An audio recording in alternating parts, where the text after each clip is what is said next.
Assalamualaikum warahmatullahi ta'ala wabarakatuh.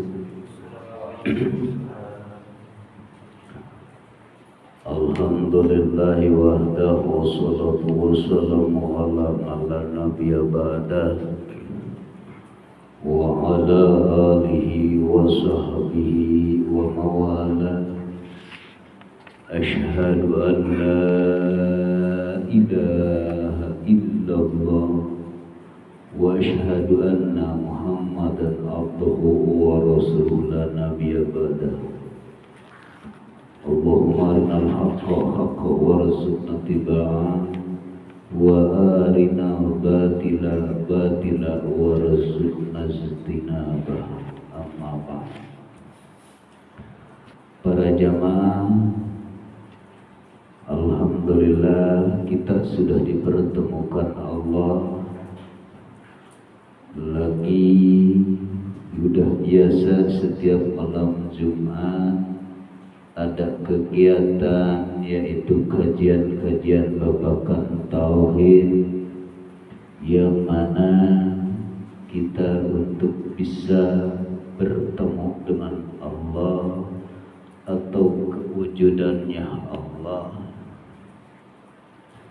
walaupun dengan keadaan kita dengan diguyur oleh air hujan ini yang turun dari langit, tetap dengan rasa kegiatan makan rasa wajib dari takokak. Alhamdulillah, jamaah yang mana dibimbing oleh Mang Heru sareng Mang Luki dalam kesempatan ini bisa hadir lagi di MBK. Semoga Allah memberikan rahmat dan maghfirahnya, amin ya rabbal alamin.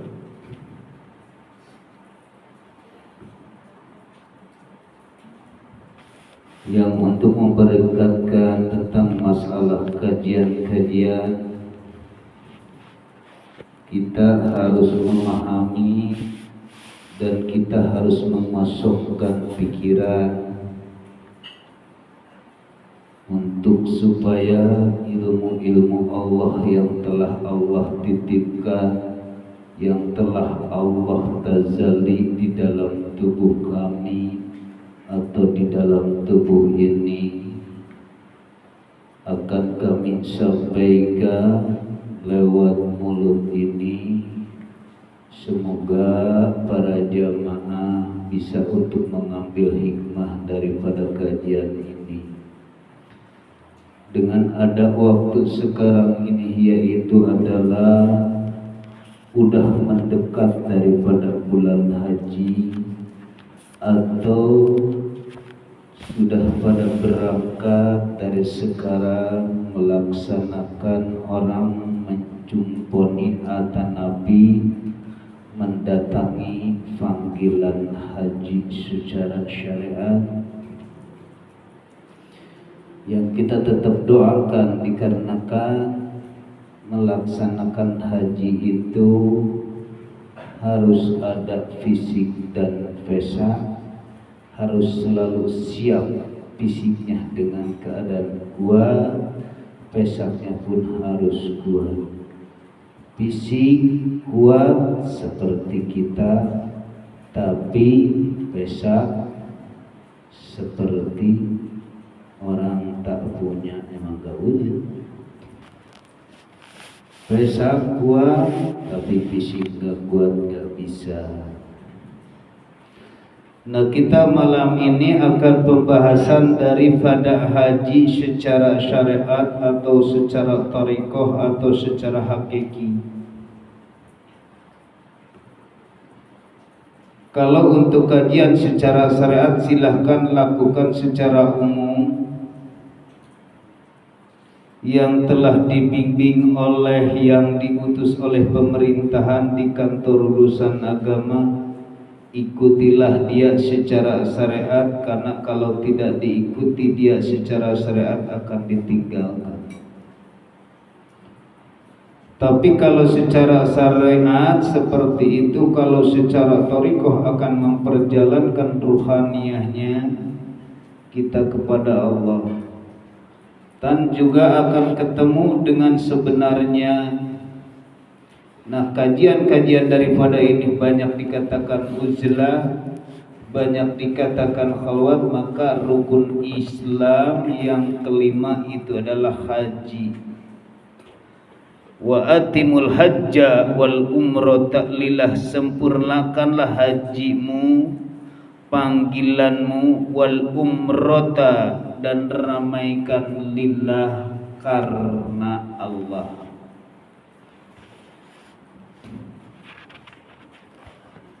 Kalau secara haji syariat yuk kita bahas dulu supaya kita jangan sampai gagal paham, supaya kita tidak keluar dari koridor syariat. Karena di dalam syariat ini, karena kita masih di dunia, pasti akan melakukan secara fisik, yaitu yang dinamakan syariat. Mungkin kita belum punya uang, fisik masih kuat karena keuangan kita sangat minim. Silahkanlah supaya kita di akhirat nanti selalu mendapatkan panggilan Allah. Haji namanya. Itulah manusia walaupun di dunia tak pernah melihat dan tak pernah mencium Hajar Aswad sekalipun, dia sudah paham babakan hakikinya. Allah tidak melihat daripada keberangkatannya, Allah tidak melihat dengan keluh kesahnya, Allah tidak melihat dengan keuangannya, Allah tidak melihat daripada fisiknya, tapi Allah melihat hatinya. Karena wa ma umiru illa liya'budullaha mukhlishina lahuddin. Allah tidak akan pernah merintah kepada kita, jangankan haji, sholat pun tak pernah Allah merintah. Yang benar illa liya'budullaha mukhlishina lahuddin, kecuali Allah merintah kepada kita sholat harus ikhlas, haji harus ikhlas. Bila mana manusia selama ini sholatnya belum bisa ikhlas, maka orang itu Allah yang merintah tidak dilakukan, yang tidak diperintah dilakukan. Bila mana akhirat nanti disiksa, jangan menyalahkan Allah. Misalkan orang menagih pajak kepada Allah, ya Allah, aku kan dulu waktu masa di dunia sering sholat, sering ngaji ya Allah, sering sedekah ya Allah, sering puasa ya Allah, bahkan sampai ke haji setiap tahun, sampai ke NH plus ya Allah.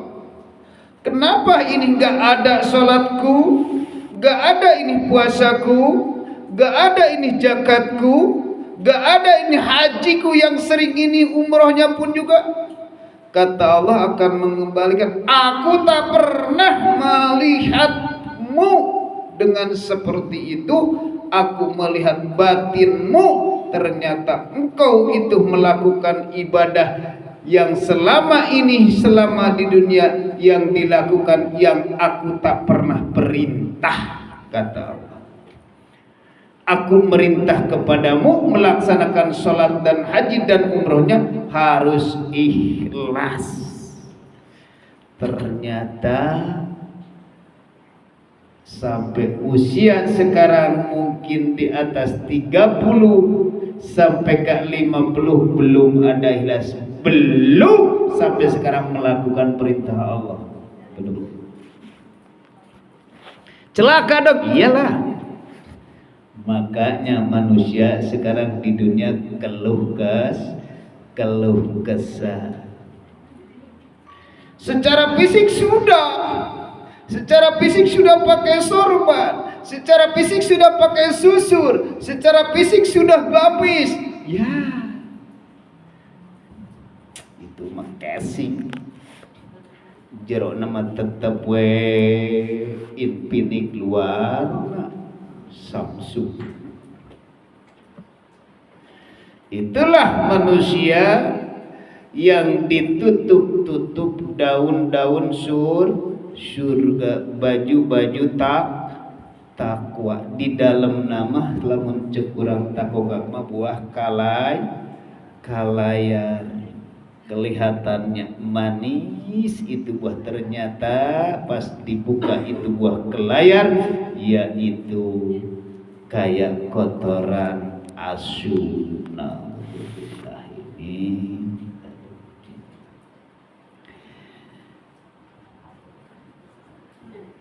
inilah manusia.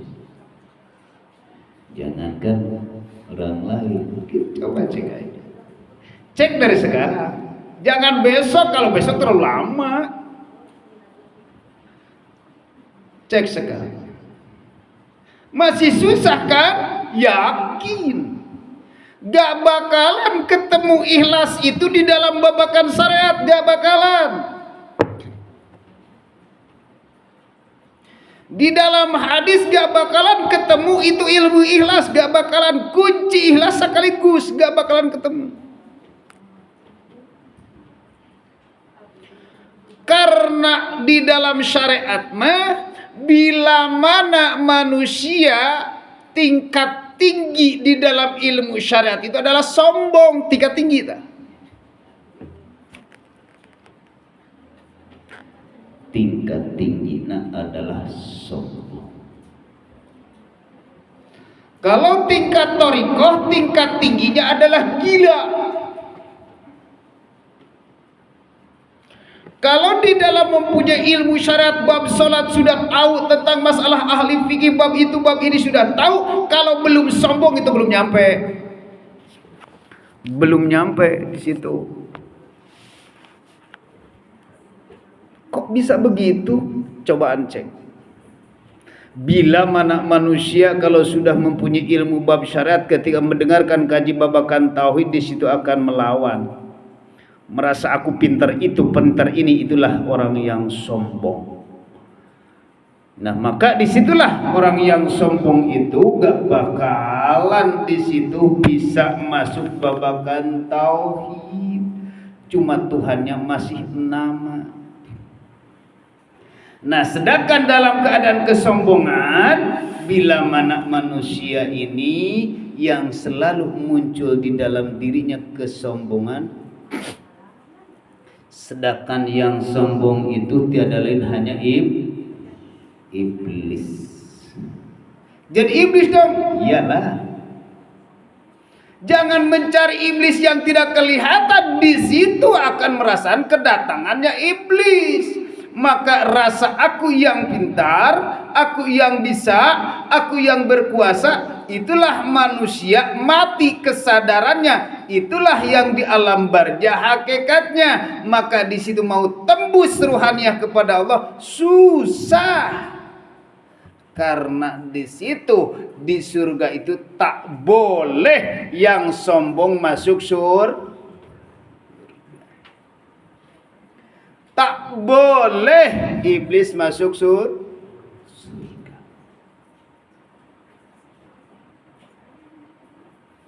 Maka iblis dikeluarin ke dunia. Terus gak pernah berhenti untuk mengganggu makhluk Allah. Maka kemunculan daripada penyakit di dalam tubuh manusia, bila mana muncul sombong itu, yang pernah dulu kita bahas, muncul akan penyakitnya darah tinggi. Bila mana manusia yang sombong itu akan munculnya penyakit stroke.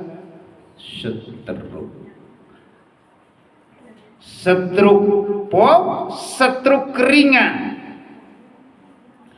Bila mana manusia kalau sudah stroke dicek ke dokter, tak boleh memakan daging domba. Benar? Tak boleh makan daging, tak boleh makan enak-enakan. Maka disitulah orang sombong ketika sudah muncul di dalam tubuhnya. Tak boleh makan yang enak-enak, tapi yang boleh dimakan itu adalah obat-obat yang rasanya pahit, makanan-makanan yang tak ada rasanya. Maka disitulah bila mana manusia kalau sudah dimasuk ke dalam neraka, yang kita makanan cuma kayu jagung. Itulah hakikatnya obat itu adalah kayu jagung. Kayu jagung pahit, ayo obat pahit. Kimia eta teh didaangan nusa bener mah. Allah melarang, wahai Pak Asep, contohnya maaf, wahai hambaku, engkau jangan memakan daging domba, karena daging domba kuciptakan dari madu surga. Karena yang sombong gak boleh makan daging domba, gak boleh, karena ini makanan khusus yang ahli surga. Engkau itu kalau makan ini akan lebih terasa, engkau itu makannya ini yang pahit-pahit. Maka itulah Allah akan melarang lewat dokter. Tapi hante sadar.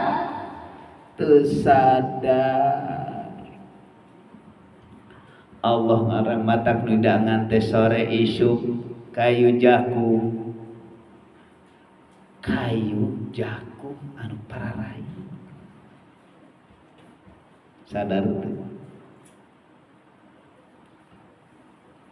Tamah cenah anu ringanan deui, cenah siapa tahu misalkan aya nu pahit deui kayu jagung buah mengkudu. Pahit teu nya pahit nya pahang hakan ku jelema sombong mata. Makan. Eta kuduna jelema anu sehat adaekeun moal makan kayu jagung nu kitu. Gak bakalan, karena bau bari pahit. Berarti yang boleh makan orang itu berarti yang sombong itu masuk neraka. Makanan itu neraka, jiwa yang merasakan. Itu yang sebenarnya. Itu yang sebenarnya. Kalau besok terlalu lama, menunggu besok dimasukin dulu ke neraka terlalu lama. Sekarang di dunia coba cek, rasakan enggak? Memang itu terlalu lama. Karena sekarang sudah mulai disiksa loh. Jiwa yang merasakan itu. Gak boleh. Pokoknya kata dulu gak boleh makan ini. Kalau makan, kamu ini akan begini. Benar gak? Atau sekalipun orang yang telah disiksa, contohnya orang yang bisa maaf kalau orang yang pemabok, kamu itu harus minum ini, tetap harus minum air neraka. Yang kita selama ini kalau nggak minum 1 hari TM, gimana badan rasanya? Padahal itu minuman ciki ikam. Sadar? Kalau secara sadar itu kadang-kadang yang dimakan itu adalah tuak kepala gogong. Di jalur ning pernah nadrem. Pek teh di jerona teh hulu anjingnya 2. Disiukannya eta mah keuman anjing nu ya Allah. Itulah manusia dilarang oleh Allah nu di dahar teh paling takoka, leunca, terus tahu, siki-sikian teu meunang ngadahar kangkung karena naon asam urat bisina naik. Akan katagihan. Lamun teu nginum ripuh, matak nginum deui. mun teu nginum ripuh nginum deui. Sok contoh jelema nu bengek. Jelema mempunyai penyakit dendam. Penyakit dendam adalah akan muncul penyakit bengek. Penyakit bengek itu menahun sampai ke dada naik kos dada bulu. Disitulah manusia akan tak pernah berhenti makan setiap hari. Mungkin ada yang 8 bulan kata dokter. Kata Allah lewat mulut dokter. Mana mah kudu ngadahar ieu ka poe, lamun liwat di sapoe mana bahaya. Terus we. Kalau secara syariat mah dokter padahal hakikatna Gusti Allah ngalarang. Teu meunang. Karena maneh aya panyakitan, karena maneh di surgana di dalam dadana masih kene menyimpan penyakit. Karena penyakit yang ada di dalam dada itu adalah golongan-golongan syaitan atau golongan iblis. Hei iblis, kalau bahasa kata secara dohir mah maneh mah tong makan surga. Udah makan pahit aja. Karena maneh resep makanan pahit pasti makan genah kan awak. Alhamdulillah cenah makan buah ieu mah jadi ngeunah deui kana awak teh. Engke kan sore nagih deui. Itulah ketagihan. Nah, inal gomma itu. Maka disitulah pangna tidak boleh makan daging kambing batur mah nyararate ngeunah. Batur mah ngageber wangina oge menika seungit ku ena sate. Nah, ari sia mah kakarak ngambeuh haseupna oge kuat geus mabur. Nah, eta manusia naon? Eta teh manusia bermasalah. Coba sadar sekarang. Karena kami dulu ketika makanan dari orang yang sudah meninggal tak masuk ke dalam perut. Walaupun ditipu enggak masuk. Kenapa agak masuk ke tiap? Masuk misalkan walaupun dari sarimi, walaupun dari telur, walaupun dari rokok, di situ enggak mau. Kalau minum misalkan rokok, ini akan keluar lagi. Yang datang dari tahlilan, yang datang dari sedekah patung enggak. Tertipu di situ. Disitulah bisa muncul adalah bisa jin nasan. Jin turunan karena kakek dari leluhur tidak akan, bukan kakek, nenek gak pernah makan. Jangankan makan ditipu pun tetap akan keluar. Yakin, tanyain. Apalagi kalau misalkan makan daging ayam yang cuma kecepek gitu aingnya.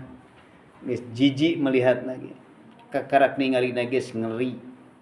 Kakarak melihat ayeuna urang mah nguruskeun mayitna mah daek tapi pelebah dianteran pelebah daging hayam sanajan daging naon ya.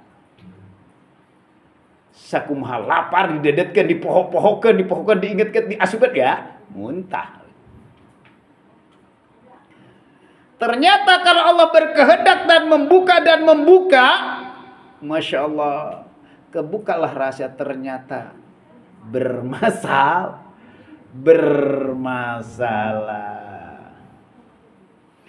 Pikiran kita bermasalah, jin turunan bermasalah. Kalau orang di situ akan rasa bangga, kan saya mah tidak suka dari yang memati. Asa bangga padahal mah itu jelema masalah. Ai nama dijar senaon juga. Makan terus. Esa kira-kira teu mata mabuk. Didahar eta aya bermasalah. Oca sugesti, lain sugesti ya masalah. Nah, disitulah benar-benar bermasalah. Maka kadang-kadang manusia orang melaksanakan batur mah kurban, bagi-bagi kurban.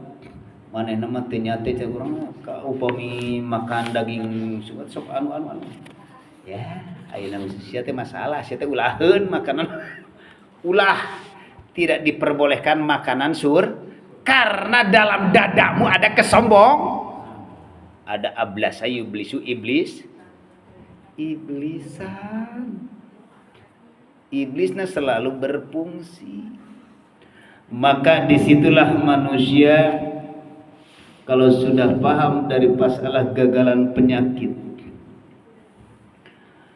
Allah akan melarang lewat dokter. Yakin? Yakin. Padahal yang kita makan selama ini terus-terus makanan yang pahit-pahit itu, kalau daripada secara dohir makanan hawa nafsu yang ingin memperkaya diri, itu adalah dokter yang hasil teh berarti dokter. Maka ketika manusia berbanyak uang, berbanyak harta, muncullah penyakit sombong. Manusia sekalipun ilmu, nah disinilah kita bahas ilmu syariatnya, disitulah akan kebanggaan. Ilmu hikmah, bila mana dalam hatinya tetap ada sombong, mata lihat sekarang kami sering melihat dari sekarang, dan kami menyaksikan juga, bukan hanya omong kosong, banyak orang yang darah tinggi. Ketika bisa memukul dari kejauhan, ketika bisa misalkan sesuatu, di situ akan muncul dalam hati kesombongan. Hati-hati loh, darah tinggi bakal muncul. Tanyain ke dokter, bila mana ia kurang penyakit naon, tanyain ke Allah lewat dokter. Cek Allah kumaha lewat dokter. Ia penyakit darah tinggi, tidak boleh makan tuh. Di situ semuanya juga ketemu. Sebenarnya tidak terlalu lama, kalau sekarang, besok, sekarang bisa ketemu. Ngecek amal pun juga jangan besok, ngehisap amal pun juga jangan besok, sekarang aja. Kalau besok terlalu lama. Yang mengukurnya juga malaikat Jibril. Malaikat Jibril sekarang sudah ada. Yang menimbang raqib atid sudah ada. Timbang sekarang. Ketika amal kita berat ke kiri, ya ketahuan di situ. Jangankan masuk surga, masuk neraka paling dalam. Sekarang rasain. Bukan badan ini yang Allah siksakan patu akhirul uqubah. Di dalam ilmu hikam Syekh Imam Athaillah Al-Iskandari telah menjelaskan, bila mana manusia kalau sekarang ini akan merasakan kenikmatan dengan mengikuti dengan dorongan hawa nafsu, akan tertutup dengan aib-aibnya di dalam batin, fatu akhirul uqubah. Sekarang mungkin gak merasa tersiksa, besok atau lusa akan datang penyakit, akan merasa tersiksa.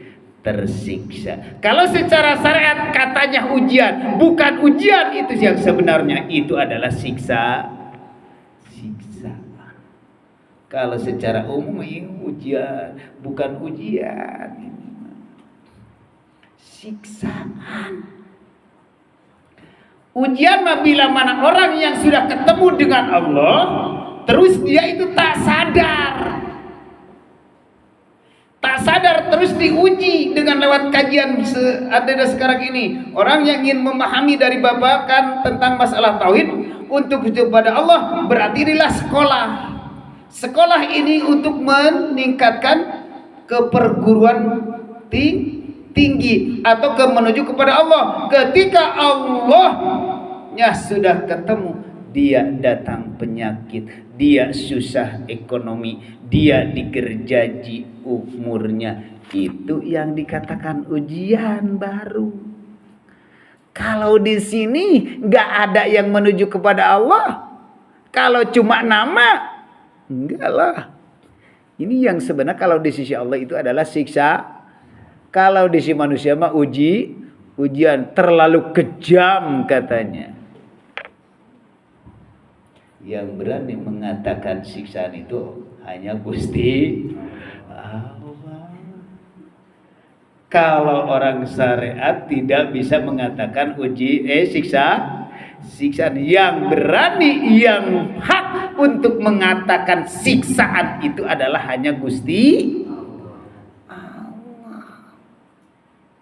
Kenapa ia bisa mengatakan itu siksaan? Aku gak bakalan bisa bicara tanpa karena aku bisa bicarakan oleh hanya Gusti atau karena temui dulu Tuhan itu mah bukan nama. Haji syariat berarti kita datang ke sana, silahkan tawaf, silahkan secara umumnya. Nah, siapapun besok atau lusa dipanggil oleh Allah bisa melaksanakan haji. Nah, kita akan menjelaskan, mungkin dulu juga pernah, tentang karena disinilah manusia akan melaksanakan haji. Yang cuma ini menjamaah kayaknya haji hakikat sih, paham. Haji syariat mah masih kena dicopot kubeas. Haji syariat masih kena palah pilih kene. Geus we haji hakikat lah umur geus karolot ieu. Ketika manusia datang ke sana sangat susah itu melaksanakan tawaf 7 putaran. Tawaf dari mulai berangkat dari Hijil Ismail, melaksanakan di situ. Kalau secara syarat labbaik Allahumma talbiyah kita dibacakan menggema. Coba lihat sekarang di TikTok atau di YouTube yang sekarang di sana.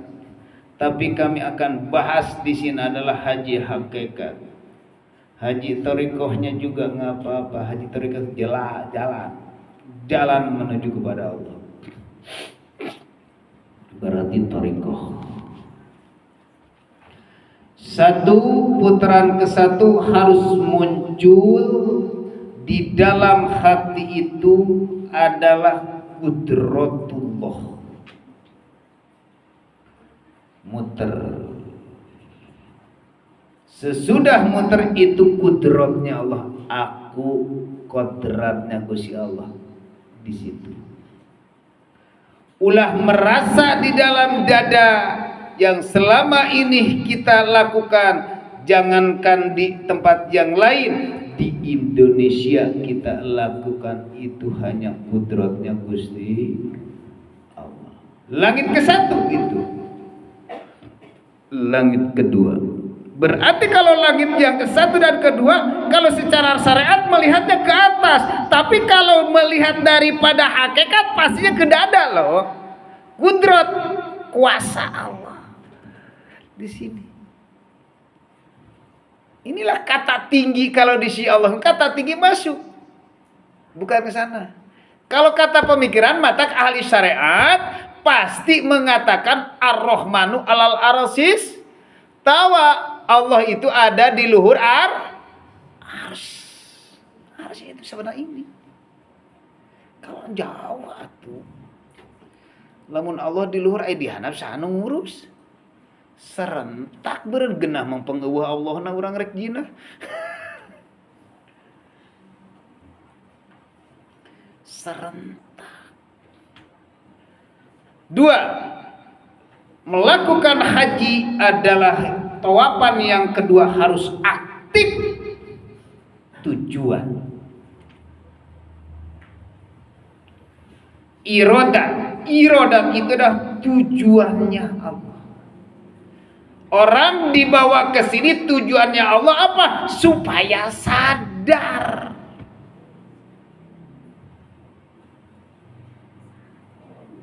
Sadar gak? Ternyata sadar di dalam batin anu dipenta lain Allah, nu ditemui lain Allah. Ngan cuma ukur di dalam tujuan orang kadinya hayang disebut Pak Haji, tujuan orang kurilingan kedua hayang rame dagang, tujuan kedua hayang kabeli hayo menta kesenangan dunia. Hayo na teu eureun berarti Tuhan teh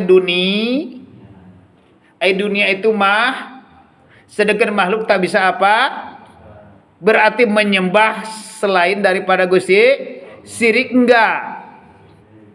Setiap orang yang syirik masuk mana? Jawabannya ada dalam dada masing-masing. Allah tuh merintah seperti itu. Geus teu asup deui mesan. Ning nginum ceheram.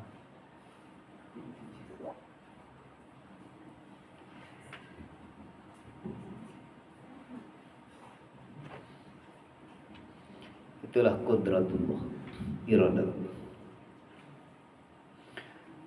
Yang ketiga, putaran yang ketiga kita harus sadar. Sadar apa itu? Berarti ilmu. Pengetahuan yang selama ini jangankan di luar Indonesia, sekalipun di Indonesia atau di luar Indonesia, pengetahuan apapun, dari mulai 1 tambah 1 2 itu, dari mulai jampe wudu atau sholat itu, pengetahuan cahaya-cahaya itu, semuanya itu adalah ilmu. Ternyata mata muncul di dalam ilmu syariat tingkat tinggi adalah sombong. Gampang hayang ningali jelema, hayang ningali iblis mangan ulah dikatakeun, karena pasti kasinggung. Genah da tah eta iblis ngantong dilawan da urang moal kuat ngalawan kuduna Allah anu mampu ngalawan iblis. Masuk dulu ke Allah, temui dulu Allah, baru kalah. Kalau secara iblis jeung iblis ngalawan jin ngalawan setan, enggak bakalan kalah atuh. Jelema masih kene was-was bener henteu ieu teh ilmu fikih teh ari manehna mah geus hadis, geus dalil, geus ayeuna Bukhari Muslim mah geus molotok rek dilawan ku jelema was-was lah. Gak bakalan mampu. Karena dia secara syariat udah mengatakan daripada ulama loh. Kari-kari kita dibilangnya, tetapi di dalam batinnya masih dalam keadaan kesombongannya. Dilawanku santri, lah di mana kudu menang. Kebodohannya, kepintarannya guru adalah kebodohan jadi guru. Kebodohannya kepintarannya murid adalah kebodohan jadi guru. Gak bakalan jin ngalawan iblis. Nah, bisa yang pengen tahu,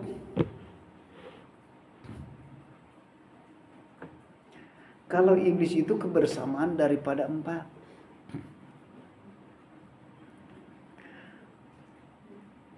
saudara kalimat pancer. Saudara kita ini adalah energi daripada tanah, energi daripada angin, energi daripada api, energi daripada air. Itu energi yang dalam tubuh manusia dari 4 unsur. Itu semuanya menggandung karena dalam 4 energi. Energi itu yang dikatakan oleh secara umum adalah bangsa jin. Kalau sudah menyatu daripada bangsa jin itu masuk dalam hati, itu jadi setan. Kalau sudah jadi setan jadi iblis. Surat Al-Kahfi jelas. Bergabung antara 4 saudara kalimat pancer. Bila mana manusia dari golongan-golongan ilmu hitam anu 4 di jinnya dikuasai, muncul yang satu, itu adalah setan. Kalau sudah setan berkumpul di situ, akan ada keakuan aku yang jago, jadi ngaku Tuhan. Itu bersaing jeung Gusti Allah. Siapa? Ablasa iblisan. Iblis. Simpel ngaji itu, deket sebenarnya. Teku dua lu kali ku capek. Palebah dikaji, palebah digali nama neangan nu eta nu 4 ya Allah, ngawirin dage kuat lila. Puasa nage lila teu pira hayang meunangkeun anu 4. Menikalin lila. Geus beunang nu 4 beunang anu hideung. Nu hideung nu mana nya eta setan nu dina hate nu ngabisikeun. Nah, sahabat ge 4. Bakar, Umar, Utsman, Ali. Kalimat Kangjeng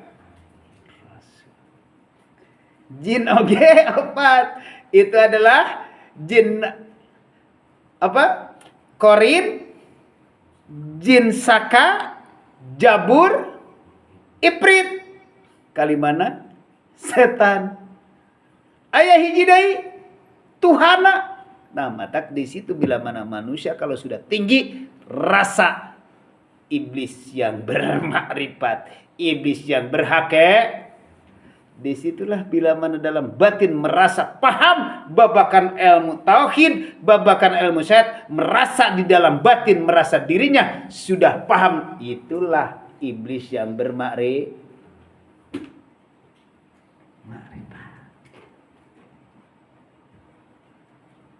Itulah kajian. Maka cari ilmunya.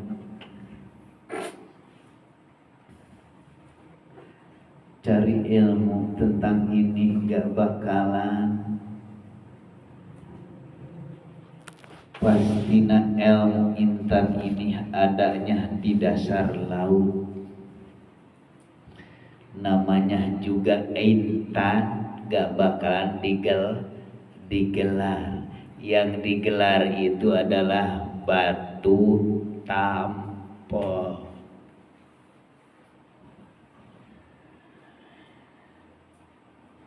Ketika batu tampol mah dipoekeun, ditampol, dijual nage di kilo. Tingkatkan karena batu akik, baca, batu di biji harganya seki, cicingna dina mana? Dina panangan, dina jari manis. Coba batu intan di mana? Dicepukan,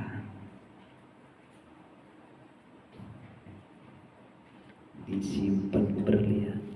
Matak ilmu intan ini ada di dasar laut. Gali teleman heula ka lautna. Silakan teleman pakai perahu. Perahu Nabi Nuh alaihi salam. Teleman. Bila mana geus telem kana dasar laut teu ketemu dengan intan atau teu ketemu dengan teu mungkin. Teu mungkin. Teu mungkin gak ketemu. Pasti ketemu. Silakan. Pakai perahu. Perahu yang mana? Inilah badan kita dijadikan perahu. Badan ini jadikan perahu untuk berlayar di lautan dunia.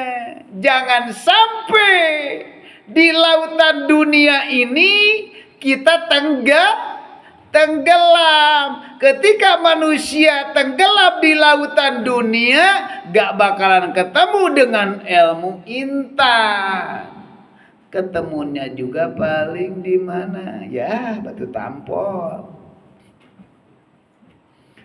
Urang mah teu leumana ge dina syariat. Nah syariat mah paling na cai ateul nya geura. Na susukan. Urang mah teu leumana ge dina cai syariat. Gak bakalan ketemu itu ilmu intan di dalam ilmu syariat ge. Sok disusukan lamun dirinya aya intan ngajajar atarapi jelema nu mangi, wah ngapoe sigan teu landang. Jelema dinya lamun aya ilmu intan, jelema dina ilmu syariat melebanya loba jelema anu datang. Aya dina ilmu intan mah, aya dina ilmu syariat mah, yaitu tetep we urusan dunia. Matak dina ilmu syariat mah ketika ngawirin oge jang neangan datang ka ustad akan dibere amalan jang neangan ai duit kesenangan akhirat, kesenangan dunia. Dunia jang jasmani jang rohani. Pasti lagi jang meuli pajer panas dijer angkot membutut pasti telemi. ada yang air jernih, ada yang ilmu jernih di dasar tanah. Nah, manusia air sumur dibor, cuma dibor doang, ngadengi doang. Tahu ini air teh murni, tahu ini ilmu, cuma tahu doang, tapi tak mau menyata. Silakan. Dan dasar laut lewat badan perahu berlayar datang ke sini. Kalau secara syariat ke MBK berarti masuk di layar di dunia lautan. Inilah ilmu lautan akan datang. Intan di sini, tahu di sini, berarti kita berlayar untuk berdasar laut. Orang nggak tahu tadi kayu jagung katanya besok kalau sudah masuk neraka, ternyata di sini sudah ditemui. Oleh siapa? Lewat syariat mulut ini. Padahal Allah yang telah menunjukkan. Mata gampang. Naon we nu asal pahit Pak, pahit dokter, datang ti dokter mah da anu ngaran pahit mah pasti didaang pasien mah, sekalipun itu pahit teramat atanapi dodol ieu bikin tenang, padahal itu bahkan mabok tawaleh didaang we da kusabab geus kata dok itu Allah maneh kusabab geus cicing dina nu kitu mah hakan rek naon lah kadinya pan kitu nu sabenerna mah, tapi manusia teu sadar. Sok teruskeun ke pasien, naon we pasien bener di daharnya jukut runtah bebadotan taraje jojodog di dahar da geus dititah ku dokter nan dulu penting mah hayang padahal mah sehat sejenak. Enak Pak Asep geus kempes. Alhamdulillah ku Allah dikempeskeun. Terus tingkatan yang ketiga hayat. Awas di sini. Hayat di sini apakah hayat syariat atau hayat sifat? Karena di sini ada kewujudannya Allah adalah hayyun. Karena ayat kursi telah menjelaskan kewujudannya Allah itu adalah hayat. Kedisi Allah itu cuma dua. Tidak ada dua, tidak ada selain daripada, cuma yang ada tunggal, hanya Allah sendiri. Tidak ada tiga dan tidak ada satu, tidak ada empat, kecuali hanya kholik sama makhluk. Aya we salianti kholik jeung makhluk. Kholik itu adalah Allah, makhluk itu adalah manusia atau selain secara hidupnya hidupkan. Kholik itu pencipta, makhluk itu yang dicipta. Yang menciptakan itu adalah anu hidup, yang diciptakan anu mati. Berarti yang menciptakan ini adalah yang kita mah makhluk, masa sih makhluk bisa menghidupkan yang mati? Yang mati apakah bisa menghidupkan yang mati? Enggak bisa loh. Berarti hidup ini bukan hidup kita. Hidupnya Gusti Allah. Kenapa harus hidupnya Gusti Allah? Kita mah dihidupkan oleh yang wa nafakhtu kutiukan rohku, kata Allah di dalam surat Toha, kalau nggak salah nggak Al-Hijr. Makanya Bang Toha nih. Nah, di sisi Allah itu cuma dua, ada kholik dan ada makhluk, ada hidup, ada mati. Kholik pencipta, makhluk diciptakan. Berarti salia dari Allah, walaupun kata-kata surga, neraka, ganjaran itu semuanya makhluk. Kalau makhluk muncullah sifat la haula wala quwata illa Bila tedaya upaya, walaupun dengan kata surga, walaupun dengan kata padilah, walaupun surga itu semuanya makhluk. Itu bisa apa-apa. Yang bisa apa-apa itu adalah sang hidup. Berarti begini, ketika kita ini karena kita ini hidup nih, kita mah dihidupkan. Nah, kalau sudah paham di sini lillahi ma fis samawati wa ma fil ard fa aina ma tuwalli fas samawati Allah. Di masrik ka maghrib, dimanapun kita melihat di situ wajah Allah. Nah, kita melihat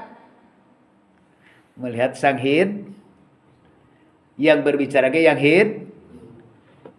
Allah bertajali di dalam makhluk. Berarti badan ini adalah mati karena kematiannya ini dihidupkan oleh sang hidup. Nah, kita melihat ke sana, batin mengatakan berarti ini semuanya Allah dong. Nah, kalau begini Allah itu banyak dong. Itu ada berapa kalau di sini? Nah, belum nyampe ke sananya. Jangan mengatakan Allah itu banyak karena Allah itu ahad. Coba aktifkan di dalam hati.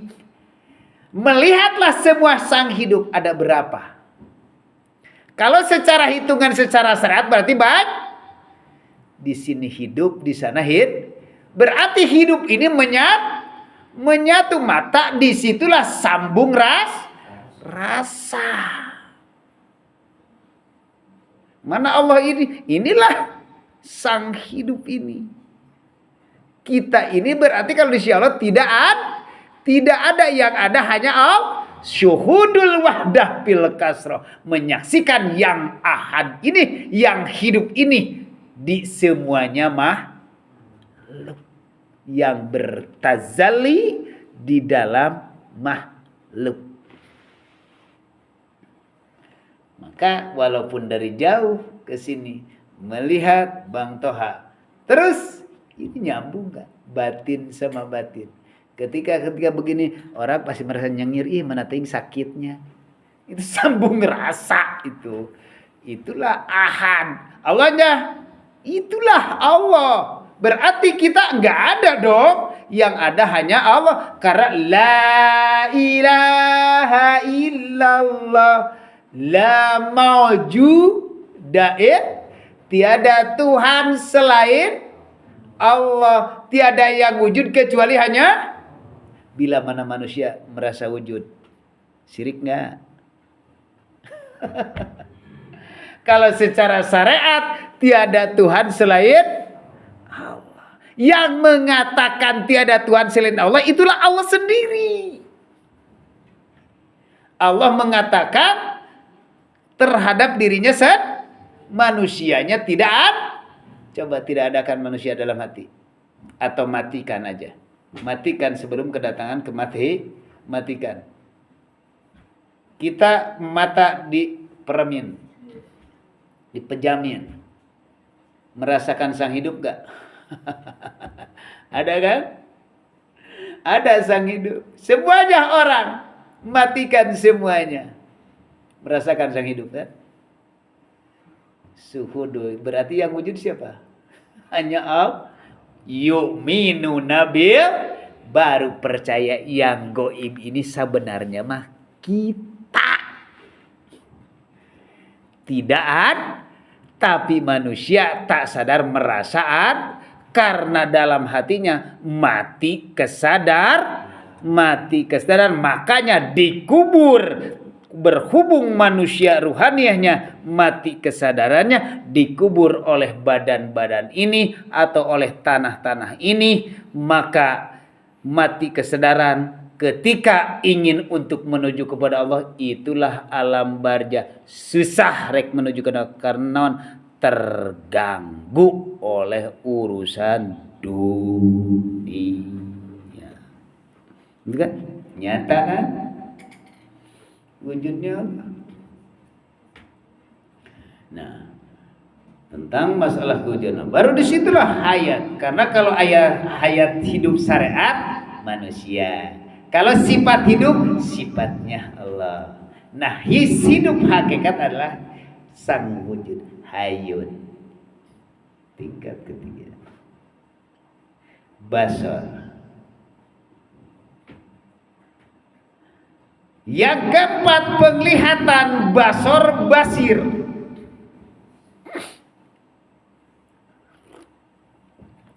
Putaran satu kudrat irodat ilmu hayat sama basor sama dulu. Pendengaran ini coba cek sama basir. Ini mah cuma corong dong. Ini mah salurannya dari sini. Sami. Kalau ini namanya sama soroceli. Kalau yang dalam berbuat sami, samiun, mendengar. Kalau di antara yang empat ini samiun basir, manusia di situ adalah sifat basariah jeung sama sifat basir. Basiro basariah inilah telinga, mata. Manusia ini ada 4 mata. Sifat basyariah sama sifat basir. Basariah yang diberikan nafsu amaroh sama nafsu nafsiyah. Nafsu amaroh ketika terpancing atau terpancing oleh orang lain muncul emosi itu nafsu amarah. Inna nafsa la amaratu bisu. Senyana nafsu tidak akan merintah kecuali kepada su, kejelek. Nafsu amarah. Coba halus. Bisa menyelesaikan tidak ada masalah. Enggak. Ketika manusia jago dengan amarah, berani mengadek ujungnya mana? Masuk penjara, selesai gak masalah? Enggak. Ketika dalam rumah tangga pun sekalipun, ketika kita emosi dikeluarin, bermasalah gak? Ujungnya gimana? Ketika bisa seperti apapun lah tentang masalah amarah. Itu contohnya. Sekarang di dalam nafsu basariah. Ditambah lagi nafsu nafsiyah. Nafsu keinginan. Coba basariah keinginannya banyak kan? Banyak. Yang mobil, ya. Yang kawin, ya. Yang bawa duit, ya. Wah. Nah, ketika mata basirohnya masih tertutup, dalam batinnya yang muncul sifat basariah, ibadah pun akan ditukerin ke urusan dunia. Nah, itulah ibadah nafsi. Allah melarang wala tastaru bi ayati samanang qalil. Tong dijual ayat-ayatku kepada harga yang sangat nihil. Jangan dijual. Tahajud ditukerin ke urusan dunia. Sampai kapan? Mana jangan kepada Allah atau besok? Nggak ada. Karena orang mah ditukar-tukar di dunia. Salatna ditukar. Wah, matak di situ muncul ketika getol ngawirid, ketika getol ngalaksanakan tawasulan, banyak rezeki banyak, di situ akan ngundang lagi. Yuk ke sini karena di sini tawasulanna untuk mencari rezeki. Waduh, mantap. Itu sesat dan menyesatkan kalau penilaian daripada hakikat. Kalau secara syariat orang tidak, jika itu proses. potong we cenah aya videona. Oh sesatnya karena sesat teh masih ibadahna menyembah kepada salianti Gusti Allah. Itu tak tingkatkan kalau seperti itu. Ulah syukurillah. Insyaallah. Kan tahu di sini tentang masalah rahasia.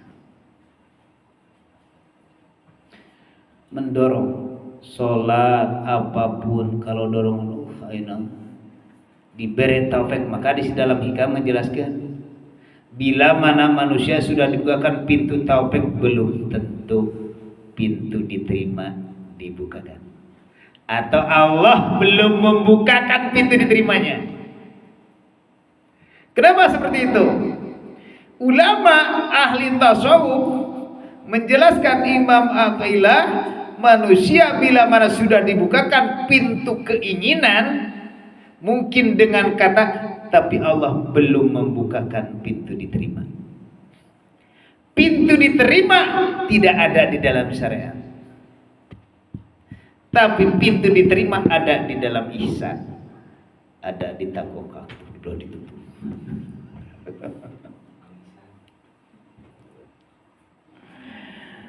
Ada di situ di ihsan.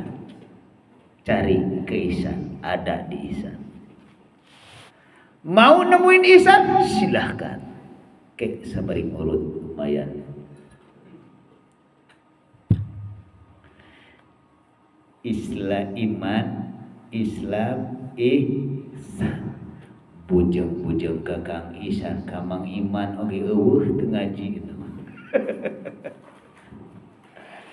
Ya Allah. Ya intan dari sini. Silakan. Alhamdulillah kita secara syariat mau disyukur ke Allah. Alhamdulillah kita sudah diberikan taufik ingin untuk melakukan ibadah, itulah nafsu basariyah ya. Basariyah nafsiyah itu mendorong untuk melakukan, cuman hati masih buta. Bukakanlah mata batin. Di situ tahu benar, bukan bohong. Dirasakan rasanya. Nah, maka disitulah nafsu. Kalau nafsu basiroh ada dua juga, nafsu lawamah sama nafsu mutmainah. Aduh, Mang Luki merhatikan ya bangun ceramah ya, balanya ya balanya ketinggalin ya, beda ya. Ngerokok dulu. Nafsu basiroh itu adalah nafsu lawamah dan nafsu mutmainah. Di antara kami jelas menjelaskan 7 di antarana. Kemarin bisa jelasin, ngandanu 7 dibagi 2. Nafsu basiroh itu nafsu lawamah, nafsu mutmainah. Lawamah ingin untuk melaksanakan kegiatan perintah Allah dan Rasulnya. Contoh Bang Toha sekarang ingin untuk melaksanakan silaturahmi, baik itu dorongan daripada nafsu lawamah. Ingin untuk melaksanakan ngaji, ingin melaksanakan sholat, itu dorongan keinginan ruhania. Makanya datangnya pastinya datang kepada kajian-kajian babakan tauhid atau ilmu hakikat. Nafsu lawamah akan mendorong di situ, membawa ke sini lewat nafsu, karena di sini udah mulai tertarik nih, Nah, kalau sudah mulai mendorong, sudah muncul, apakah di sini kita sudah merasa nyaman atau belum? Ketika sudah nyaman, mendengarkan tak merasa rasa dipukul lagi, dan tak merasa takut lagi, tak merasa takut nggak masuk surga, tak merasa takut juga masuk neraka, udah inna aulianas la khaufun alaihim walahum ya. Wali-wali Allah tak rasa takut disikta, takut nggak masuk surga, udah nggak rasa, karena disinilah sudah tenang. Berarti ya ayyatuhan nafsul mutmainnah irji'i ila rabbiki radiyatan fadkhuli fi ibadi wadkhuli nafsu. Ketika sudah tenang, nyaman, nah sudah nyaman, sudah tak takut lagi, sudah tiada lain hanya selalu kehendak Allah, masuklah ke surga aku, yaitu tajri min tahtiha, berjalan. Disitulah manusia yang muncul di dalam hatinya atau mata basirohnya, yaitulah nafsu lawamah sama nafsu mutmainnah. Maka ketika manusia melaksanakan aurat, di hadapan kita ada kembaran kita. Aduh, ini orang spiritual. Tutup spiritual.